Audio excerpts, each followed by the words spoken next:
엄마, 큰일 났어. 희정이가 필리핀에서 못 나온대. 뭔 일이냐? 무슨 비자 문제로 벌금을 내야 한다고 해. 1,000만 원이 필요해. 1,000만 원? 희정이가 그렇게 해외여행 많이 다녔는데 비자를 잘못 받았다고? 엄마, 그동안 희정이가 여행만 하는 게 아니었나 봐. 그럼 뭘 한다는 거냐? 환전 일을 했었대. 환율 차이로 돈을 버는 거래. 그거 불법 아니냐? 희정이 말로는 괜찮다고 했는데. 엄마, 나도 잘 모르겠어. 호준아, 그건 불법이야. 우리 당장 만나자. 엄마, 그럼 어떡하지? 여러분, 혹시 우리 집 며느리가 이상하다는 생각을 해보신 적이 있으신가요? 오늘 이야기는 여러분의 가족에게도 언제든 일어날 수 있는 무서운 현실입니다. 최근 발표된 자료에 따르면 불법 외환 거래로 적발된 사람 중 30%가 일반 가정의 주부나 젊은 여성들이라고 합니다. 겉으로는 평범한 가족처럼 보이지만 실제로는 범죄에 연루되어 있다는 뜻이죠. 많은 분들이 우리 며느리는 착한데 설마 그럴 리가라고 생각하시겠지만 바로 그 생각이 가장 위험합니다. 범죄자들은 가족의 신뢰를 이용해 더욱 교묘하게 접근하거든요. 오늘 영상은 71세 어머니가 며느리의 결혼 전 비밀을 알고 겪은 이야기입니다. 이 영상을 끝까지 보시고 주변 분들과 꼭 공유해 주세요. 한 가정의 비극을 막을 수 있는 소중한 정보가 될 거예요. 좋아요와 구독은 이런 중요한 정보가 더 많은 분들께 전달되는 힘이 됩니다. 그럼 지금부터 충격적인 사연을 들려드리겠습니다. 안녕하세요. 저는 올해 71살 이효숙이라고 합니다. 오늘 여러분께 제가 겪은 이야기를 들려드리려고 합니다. 정말 믿기 어려운 일이었는데 혹시 비슷한 상황에 계신 분들께 도움이 될까 해서 용기를 내어 말씀드립니다. 저희 집은 늘 조용했습니다. 남편 동철 씨는 8년 전부터 당뇨 합병증으로 거동이 불편해지면서 제가 혼자서 간병을 하고 있거든요. 병원 다니는 것부터 시작해서 약 챙기고 식사 준비하고 밤에 깨서 화장실 도와드리는 것까지 하루 24시간이 부족할 정도입니다. 그래도 견딜 수 있었던 건 아들 호준이가 있었기 때문이에요. 호준이는 저희가 결혼한 지 9년 만에 얻은 소중한 아들입니다. 워낙 늦둥이다 보니 정말 눈에 넣어도 아프지 않을 정도로 키웠어요. 지금 생각해보면 너무 과보호했던 것 같습니다. 다른 또래 남자아이들처럼 밖에서 뛰어놀기보다는 집에서 저와 함께 있는 시간이 많았거든요. 그러다 보니 사회성이 좀 부족하고 특히 여자친구 하나 제대로 사귀지 못했습니다. 그런 아들이 30살이 넘어서야 처음으로 여자친구를 데려왔을 때 저는 정말 기뻤습니다. 그런데 그 여자를 보는 순간 깜짝 놀랐어요. 정말 예뻤거든요. 키도 크고 피부도 하얗고 웃는 모습이 정말 사랑스러웠습니다. 나중에 알고 보니 희정이는 지역 홍보 아가씨로 선발될 정도로 미모가 뛰어난 아이였어요. 처음에는 우리 호준이 같은 평범한 아이에게 이런 예쁜 여자가 왜 하는 생각이 들었습니다. 하지만 아들이 행복해하는 모습을 보니 그런 생각도 사라졌어요. 희정이는 저에게도 정말 잘했습니다. 가끔 집에 놀러 와서는 어머니, 몸은 좀 어떠세요? 라며 안부를 묻고 과일도 사오고 아버지 약도 챙겨주었어요. 두 사람이 결혼 발표를 했을 때 저는 감격의 눈물을 흘렸습니다. 우리 호준이가 드디어 좋은 사람 만나서 가정을 꾸리게 되었다는 생각에 가슴이 벅찼어요. 희정이는 저보다 2살 많았지만 그것도 오히려 좋다고 생각했습니다. 누나 같은 아내가 우리 철없는 호준이를 잘 챙겨줄 것 같았거든요. 결혼식 날 희정이는 정말 아름다웠습니다. 하객들이 모두 신부가 너무 예쁘다며 감탄했어요.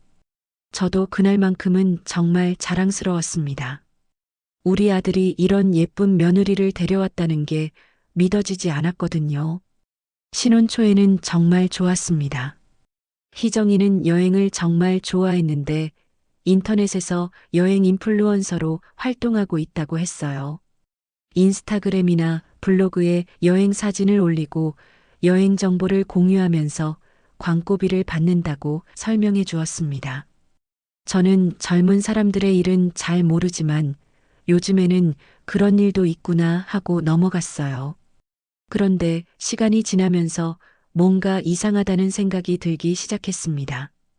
희정이는 결혼 후에도 1년에 3, 4개월 정도는 해외여행을 다녔어요. 처음에는 호준이와 함께 신혼여행 겸해서 다니더니 나중에는 혼자서도 자주 나갔습니다. 태국, 베트남, 필리핀, 인도네시아 등 동남아시아는 물론이고 일본, 대만까지 정말 안 가본 곳이 없을 정도였어요. 문제는 여행 비용이었습니다. 호준이와 희정이는 24시간 무인 셀프 빨래방을 하나 운영하고 있었고 서울 홍대 근처에 외국인 관광객들을 위한 게스트하우스도 운영했어요. 하지만 제가 보기에는 그 수입만으로 희정이의 해외여행 비용을 감당하기 어려워 보였습니다. 한 번은 호준이에게 희정이가 여행을 너무 자주 다니는 것 같은데 돈은 괜찮냐? 고 물어봤어요. 그랬더니 호준이는 희정이가 여행 인플루언서라서 항공료나 숙박비를 지원받고 광고비도 받으니까 걱정 안 해도 된다고 했습니다. 그리고 희정이가 워낙 예쁘고 사진도 잘 나와서 팔로워도 많다며 자랑스러워했어요. 그래도 저는 계속 의심스러웠습니다. 제가 젊었을 때와는 세상이 많이 달라졌다지만 그래도 세상에 공짜가 어디 있겠어라는 생각이었거든요. 아무리 인플루언서라고 해도 그렇게 자주, 그렇게 오래 해외여행을 다닐 수 있을까 하는 의문이 계속 들었어요. 더욱 이상했던 건 희정이의 생활 패턴이었습니다. 보통 신혼부부라면 아이 계획도 세우고 미래에 대한 이야기도 나누잖아요. 그런데 희정이는 아직은 일이 바빠서 아이는 나중이라고만 했어요. 결혼한 지 2년이 지나도록 임신 계획이 전혀 없었습니다. 게다가 희정이가 집에 있을 때도 뭔가 바쁘게 움직이는 모습이었어요. 컴퓨터 앞에 앉아서 뭔가 열심히 하는 모습은 보였지만 구체적으로 어떤 일을 하는지는 잘 모르겠더라고요. 제가 물어보면 인터넷으로 여행 상품 추천하고 예약 도와주는 일이라고만 했습니다. 이런 의심들이 쌓이면서 저는 점점 불안해졌습니다. 우리 호준이는 정말 순진한 아이거든요. 어릴 때부터 저만 믿고 자라서 세상 물정을 잘 모르는 편이에요. 혹시 좋은 사람을 만났다고 생각하고 있는데 실제로는 다른 속셈이 있는 건 아닐까 하는 걱정이 계속 들었습니다. 그러던 중에 결정적인 사건이 일어났습니다. 바로 필리핀에서 온 그 전화 때문이었어요. 그때까지만 해도 저는 단순히 며느리의 여행비가 좀 과도하다는 정도로만 생각했는데 그 일을 계기로 진짜 무서운 진실을 알게 되었습니다. 지금 생각해보면 처음부터 뭔가 이상한 점들이 많았어요. 그런데 당시에는 아들이 행복해하니까 그리고 며느리가 저에게 잘하니까 그냥 넘어갔던 것 같습니다. 하지만 부모의 직감이라는 게 있잖아요. 뭔가 잘못되었다는 느낌을 계속 무시할 수는 없었습니다. 그렇게 며느리에 대한 의심을 품고 지내던 어느 날 오후였습니다. 남편이 낮잠을 자고 계시는 조용한 시간에 갑자기 호준이에게서 전화가 걸려왔어요. 평소에 호준이는 저녁 시간에나 안부를 물으며 전화를 했는데 한낮에 전화가 온 것부터 심상치 않았습니다. 엄마, 지금 시간 괜찮아? 호준이의 목소리가 평소와 달랐어요. 뭔가 떨리고 당황한 기색이 역력했습니다. 괜찮다, 무슨 일이냐? 제가 묻자 호준이는 한숨을 크게 쉬더니 말을 이어갔어요. 엄마, 큰일이 생겼어. 희정이가 지금 필리핀에 있는데 비자에 문제가 생겼대. 저는 순간 가슴이 철렁 내려앉았습니다. 며느리가 또 해외여행을 간 것도 모르고 있었는데 갑자기 무슨 문제가 생겼다는 건지 머리가 복잡해졌어요. 비자가 뭔 문제냐? 자세히 말해봐라. 제가 다그치듯 물으니 호준이는 더욱 당황한 목소리로 설명했습니다. 희정이가 필리핀 입국할 때 비자 서류에 문제가 있었나 봐. 공항 출입국 관리소에서 벌금을 내라고 하는데 현지에서 바로 처리하지 않으면 출국이 안 된다고 해. 그런데 희정이가 가져간 돈으로는 부족하다는 거야. 호준이의 말을 듣는 순간 저는 뭔가 이상하다는 생각이 들었어요. 희정이는 그동안 해외여행을 그렇게 많이 다녔는데 비자 문제가 생길 리가 있을까요? 게다가 여행 인플루언서라면서 이런 기본적인 것도 모르고 갔다는 게 말이 안 됐습니다. 하지만 아들의 다급한 목소리를 들으니 일단은 상황을 해결하는 게 우선이라는 생각이 들었어요. 그래서 얼마나 필요하다는 거냐? 제가 물으니 호준이는 1,000만 원 정도면 될 것 같다고 했습니다. 1,000만 원이라는 게 적은 돈이 아니잖아요. 하지만 며느리가 외국에서 발목이 잡혀 있다는데 가만히 있을 수는 없었습니다. 저는 남편이 지병으로 입원했을 때 받은 보험금 중에서 비상금으로 모아두었던 돈이 있었어요. 알겠다. 엄마가 돈을 보내줄 테니까 계좌번호 알려달라고 해라. 제가 이렇게 말하니 호준이는 정말 고맙다며 몇 번이나 인사를 했습니다. 저는 바로 은행에 가서 1,000만 원을 송금했어요. 그런데 돈을 보내고 나니 마음이 편하지 않았습니다. 며느리가 그동안 여행을 그렇게 많이 다녔는데 이런 실수를 할까요? 게다가 비자 문제라는 게 그렇게 갑자기 생기는 일인가요? 젊은 사람들의 일은 잘 모르겠지만 뭔가 석연치 않은 부분이 많았어요. 며칠 후 호준이에게서 희정이가 무사히 문제를 해결하고 한국에 들어왔다는 연락이 왔습니다. 다행이라고 생각했지만 동시에 직접 며느리를 만나서 무슨 일이었는지 자세히 들어보고 싶었어요. 그런데 호준이는 희정이가 너무 피곤해서 며칠 쉬어야 한다며 만남을 미뤘습니다. 저는 참을 수가 없었어요.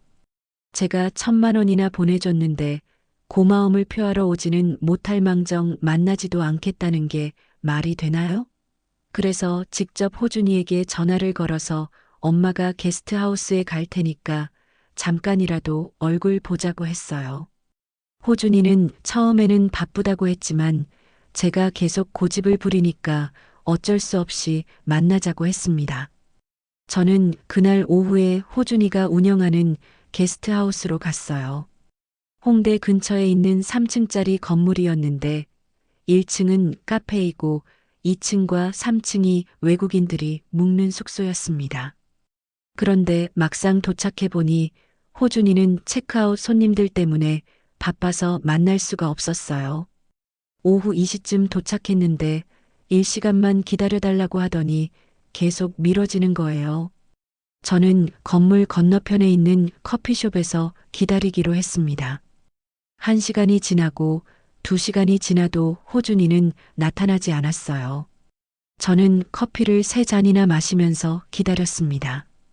주변 테이블에서는 젊은 사람들이 웃으며 수다를 떨고 있는데 저만 혼자 시계만 쳐다보고 있으니 참 초라한 기분이었어요. 오후 4시가 넘어서야 호준이가 커피숍으로 들어왔습니다. 얼굴에는 피곤함과 짜증이 역력했어요. 엄마, 미안해. 손님들이 너무 많아서 늦었어. 호준이는 자리에 앉자마자 한숨부터 쉬었습니다. 괜찮다. 그보다 희정이는 어떻게 된 거냐? 필리핀에서 무슨 일이 있었던 거냐? 제가 바로 본론으로 들어가니 호준이는 잠시 망설이더니 말을 시작했어요. 사실 엄마, 희정이가 여행 인플루언서 일만 하는 게 아니야. 저는 가슴이 두근거리기 시작했습니다. 뭔가 중요한 이야기가 나올 것 같은 예감이 들었어요. 그럼 뭘 한다는 거냐? 제가 물으니 호준이는 주변을 살펴보더니 목소리를 낮춰서 말했습니다. 희정이가 해외에 나갈 때마다 환전을 좀 해주는 일을 한대. 한국 돈을 달러로 바꿔서 현지에서 다시 그 나라 돈으로 바꾸고 환율 차이로 생기는 이익을 얻는 거야. 호준이의 설명을 듣는 순간 저는 온몸에 소름이 돋았습니다. 그게 바로 불법 환전이라는 걸 저도 알고 있었거든요. 몇 년 전에 뉴스에서 불법 환전업자들이 잡혔다는 소식을 본 적이 있었어요.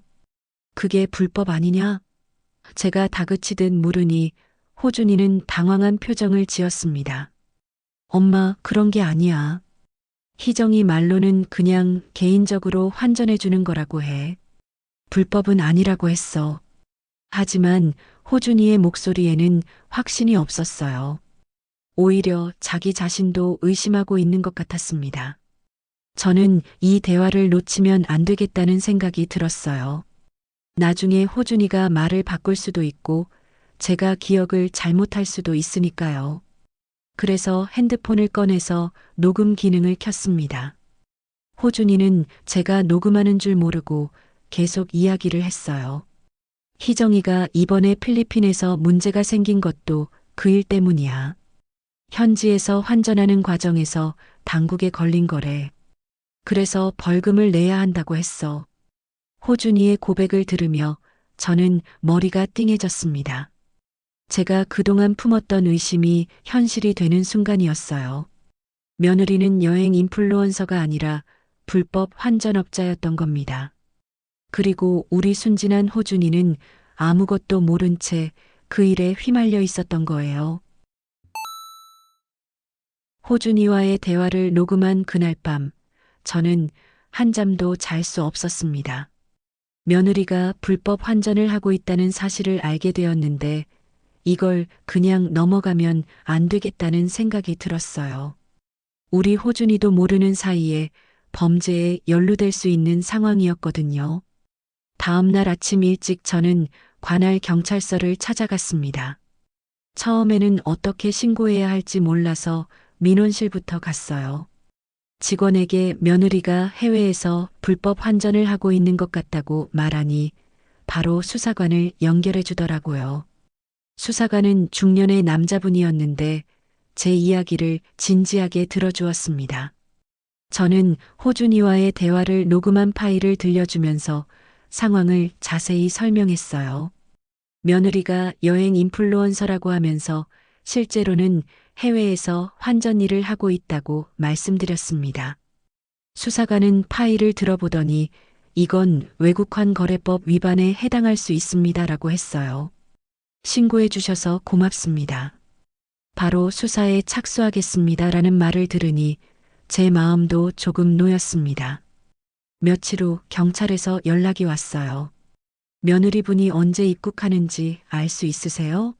라고 물어보더라고요.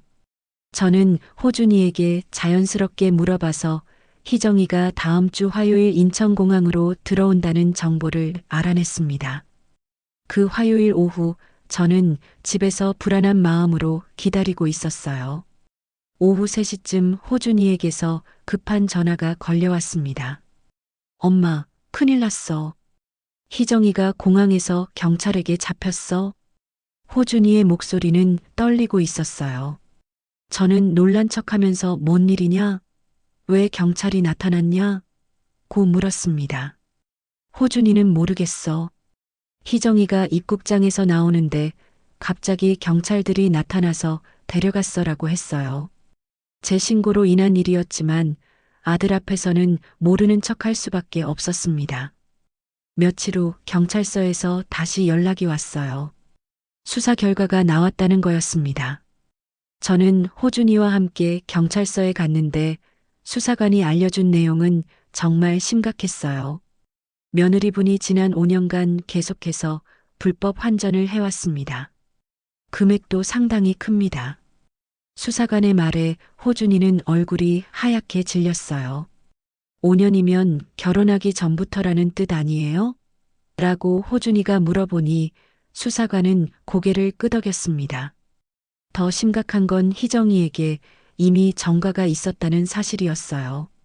결혼 전에도 같은 죄로 벌금형을 받은 적이 있습니다라는 수사관의 말을 듣고 호준이는 그 자리에서 주저앉을 뻔했어요. 그런데 더 큰 문제가 생겼습니다. 호준이도 부부라는 이유로 공범 혐의를 받게 된 거예요. 남편분도 조사를 받아야 합니다. 부부 공동재산으로 범죄 수익을 관리했을 가능성이 있거든요라고 수사관이 말했어요. 저는 가슴이 철렁 내려앉았습니다. 우리 호준이는 정말 아무것도 모르는 상태였는데 범죄자가 될 뻔한 거예요. 호준이는 며칠 동안 경찰서를 오가며 조사를 받았습니다. 통장 거래 내역부터 시작해서 희정이와 주고받은 모든 메시지까지 다 조사받았어요. 다행히 호준이의 결백이 입증되었습니다. 남편분은 아내의 범죄 사실을 전혀 모르고 있었습니다. 무혐의 처리하겠습니다라는 말을 들었을 때 저는 정말 안도했어요. 반면 희정이는 구속되어 재판을 받게 되었습니다. 법정에서 저와 호준이는 증인으로 출석해야 했어요. 저는 며느리의 평소 행동과 제가 의심을 품게 된 과정을 증언했습니다. 호준이는 아내가 여행 인플루언서라고 믿었는데 실제로는 불법 환전을 하고 있었다는 사실을 전혀 몰랐다고 증언했어요. 법정에서 희정이를 다시 본 호준이는 눈물을 흘렸습니다. 판사는 피고인이 장기간에 걸쳐 계획적으로 범행을 저질렀고 반성의 기미가 보이지 않는다며 무거운 판결을 내렸어요. 희정이는 외국환 거래법 위반으로 3년 6개월의 실형을 선고받았습니다. 판결이 나온 후 희정이는 법정에서 저를 쳐다보며 원망스러운 눈빛을 보냈어요. 하지만 저는 전혀 후회하지 않았습니다. 제가 신고하지 않았다면 우리 호준이도 범죄에 휘말릴 뻔했거든요. 법정을 나오면서 호준이는 엄마 고마워요. 엄마가 아니었다면 저도 큰일 날 뻔했어요 라고 말했습니다. 비록 며느리를 감옥에 보내는 결과가 되었지만 저는 옳은 일을 했다고 확신했어요. 그날 저녁 집에 돌아와서 남편에게 모든 상황을 설명해 드렸습니다. 남편은 당신이 잘했어. 가족을 지킨 거야 라고 말해 주었어요. 비록 힘든 과정이었지만 진실을 밝혀내고 우리 가족을 지킬 수 있어서 다행이었습니다. 재판이 끝나고 집으로 돌아온 호준이는 며칠 동안 말을 하지 않았습니다. 방에서 나오지도 않고 밥도 제대로 먹지 않았어요. 저는 아들이 걱정되어서 문 앞에서 호준아, 괜찮냐? 고 물어봤지만 대답이 없었습니다. 일주일쯤 지나서야 호준이가 저에게 찾아왔어요. 얼굴이 많이 야위어 있었지만 눈빛만은 전보다 훨씬 단단해 보였습니다. 엄마, 이야기 좀 하자고 하더라고요. 거실에 앉은 호준이는 한동안 말을 못하고 있다가 입을 열었습니다.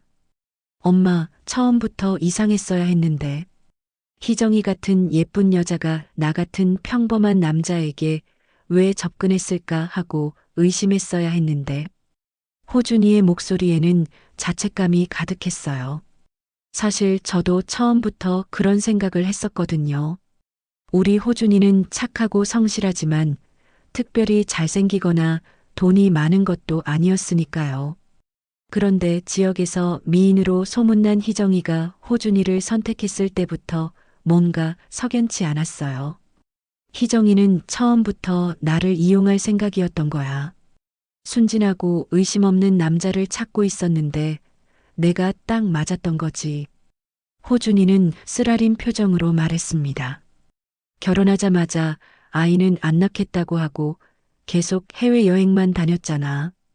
그때 알아봤어야 했는데 그때 현관문에서 벨소리가 났어요.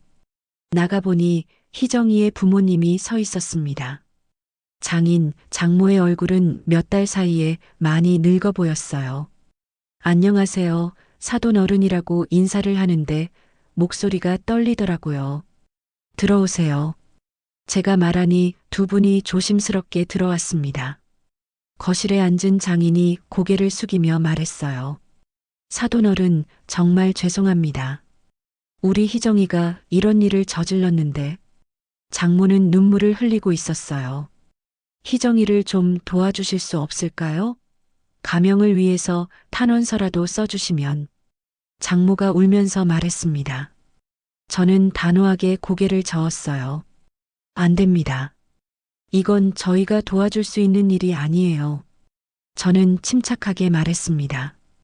희정이가 한 일은 국가법을 어긴 범죄입니다. 이건 사돈과 제가 합의할 내용이 아니에요.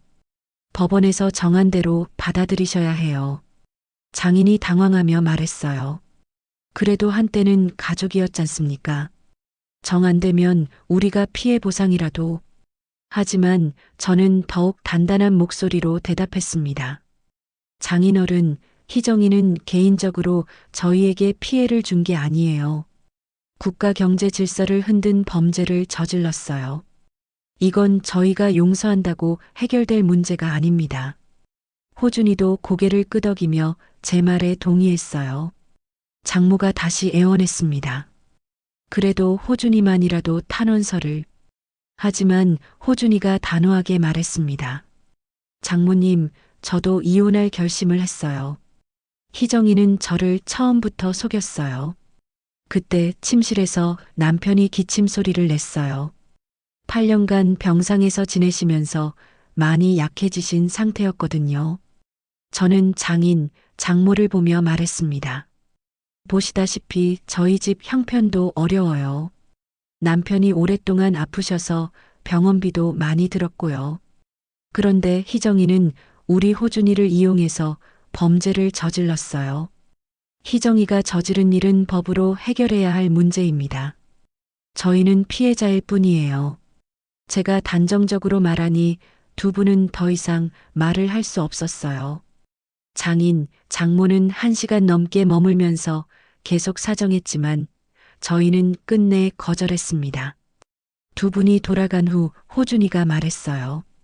엄마, 우리가 너무 매정한 건 아닐까요? 저는 호준이의 손을 잡고 말했습니다. 아니다, 아들아. 범죄는 범죄야. 가족이라고 해서 법을 무시할 수는 없는 거야. 몇 주 후 교도소에서 희정이의 편지가 왔어요. 내용을 보니 반성하는 글이 아니었습니다. 시어머니와 호준 오빠가 저를 배신했어요. 저는 가족을 위해서 열심히 일했는데 왜 이렇게 하는 거예요? 라는 원망으로 가득했어요. 그 편지를 본 호준이는 역시 희정이는 끝까지 자기 잘못을 인정하지 않는구나 라고 중얼거렸습니다. 저는 그 편지를 찢어버렸어요. 더 이상 그런 내용을 읽고 싶지 않았거든요. 호준이는 이혼 절차를 밟으면서 동시에 인생을 새로 시작하기로 했습니다. 희정이와 함께 운영하던 빨래방과 게스트하우스를 모두 정리했어요. 이 사업들은 희정이와 함께 시작한 거라서 더 이상 할 수가 없어요라고 하더라고요. 대신 대학 동기가 운영하는 인터넷 쇼핑몰 회사에 취업했습니다. 월급은 전보다 적었지만 정직한 일이었어요. 엄마, 이제부터는 떳떳하게 살 거예요 라고 호준이가 말했습니다. 호준이는 살던 아파트도 정리하고 저희 집으로 들어왔어요. 엄마, 아버지 간병도 도와드리고 앞으로는 가족끼리 함께 살아요라고 하더라고요. 사실 저는 혼자서 남편 간병하는 게 힘들었는데 호준이가 와서 정말 많은 도움이 되었습니다. 비록 며느리를 신고한 일이 생겼지만 저는 후회하지 않습니다. 오히려 호준이가 더 큰 피해를 당하기 전에 진실을 밝혀낸 게 다행이라고 생각해요. 법은 누구에게나 공평해야 하고 가족이라고 해서 범죄를 눈감아 줄 수는 없는 거니까요. 그렇게 2년이라는 시간이 흘렀습니다. 정말 많은 일들이 있었어요. 가장 힘들었던 건 남편을 떠나보낸 일이었습니다. 지난 가을 남편 동철이는 8년간 투병해오던 당뇨 합병증을 끝내 이기지 못하고 세상을 떠났어요. 남편이 돌아가시기 전 마지막 몇 달은 정말 힘들었습니다. 의식도 많이 잃고 계셨고 제대로 음식도 드시지 못했어요. 호준이가 함께 있어서 그나마 버틸 수 있었지만 혼자였다면 정말 어려웠을 거예요. 남편을 보내드린 후 저와 호준이는 서로만 의지할 수 있는 가족이 되었습니다. 장례를 치르고 나서 저희는 중요한 결정을 했어요. 서울을 떠나기로 한 겁니다.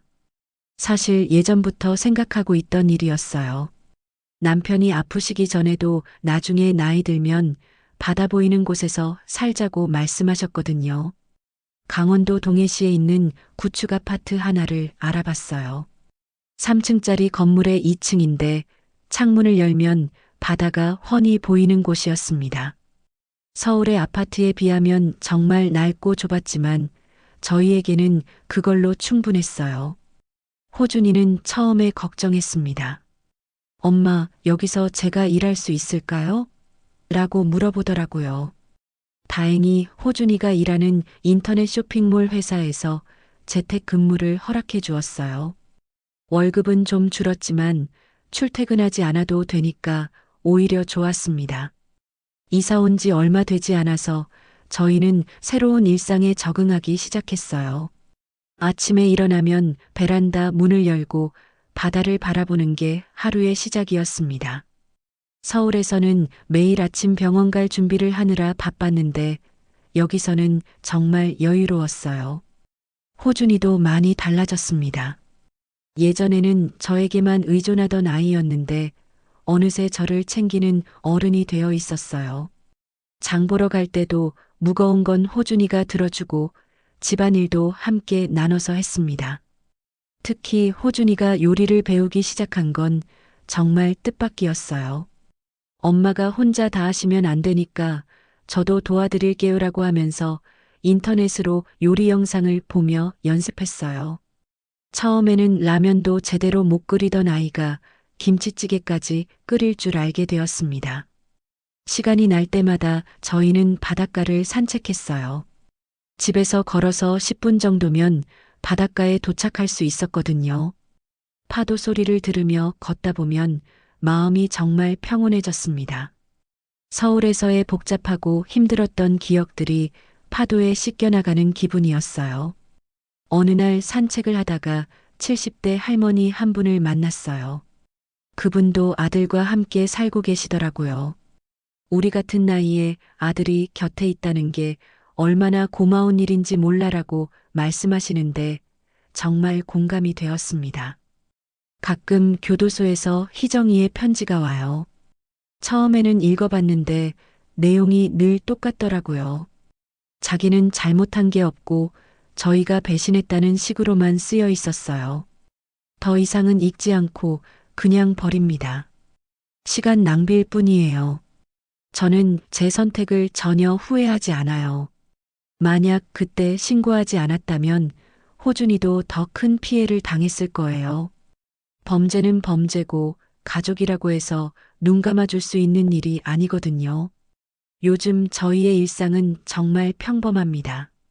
아침에 일어나서 바다를 보고 호준이는 컴퓨터로 일하고 저는 집안일을 하거나 동네 어르신들과 이야기를 나눠요.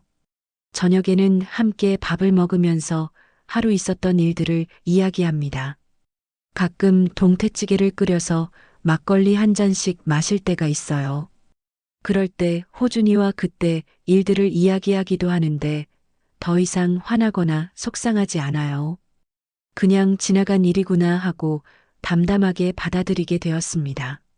엄마, 정말 고마워요. 엄마가 아니었다면 저는 지금도 속고 살았을 거예요 라고 호준이가 말할 때마다 뿌듯합니다. 아들이 이렇게 성장해서 저를 보호해 주려고 하는 모습을 보면 정말 자랑스러워요. 바다를 바라보며 호준이와 함께 걷는 이 평범한 일상이 제게는 세상에서 가장 소중한 시간입니다. 화려한 명품이나 해외여행보다 훨씬 값진 행복이에요. 길고 험난했던 시간들이 지나고 나니 진정한 가족의 의미를 깨달았습니다. 서로를 이용하는 관계가 아니라 진심으로 아끼고 보호하는 것이 진짜 가족이에요. 저희는 앞으로도 이렇게 서로를 의지하며 평온하게 살아갈 겁니다. 오늘 이효숙 어머니의 이야기 어떻게 들으셨나요? 정말 한 편의 드라마 같은 사연이었습니다. 이 이야기에서 가장 중요한 교훈은 가족이라는 이름으로 모든 걸 덮어서는 안 된다는 것입니다. 진정한 사랑은 때로는 단호한 용기를 필요로 하죠. 이효숙 어머니처럼 옳지 않은 일 앞에서 가만히 있을 수 없다는 마음이 바로 진짜 가족을 지키는 힘입니다. 사랑한다면 때로는 아픔을 감수하고라도 진실을 마주해야 한다는 말이 있습니다. 어머니의 선택이 아들에게는 큰 상처였지만 결국 더 큰 불행에서 구해낸 구원의 손길이었어요. 바다가 보이는 동해시에서 모자가 함께 나누는 평범한 일상이야말로 진정한 행복의 모습이 아닐까 싶습니다. 화려한 겉모습보다는 진실된 마음이, 많은 재물보다는 따뜻한 가족이 더 소중하다는 걸 다시 한번 느끼게 되네요. 여러분도 주변에 의심스러운 일이 있다면 용기를 내어보세요. 그것이 사랑하는 가족을 지키는 길입니다. 오늘 영상이 도움이 되셨다면 좋아요와 구독, 알림 설정까지 꼭 부탁드리겠습니다. 다음에도 더 좋은 이야기로 찾아뵙겠습니다.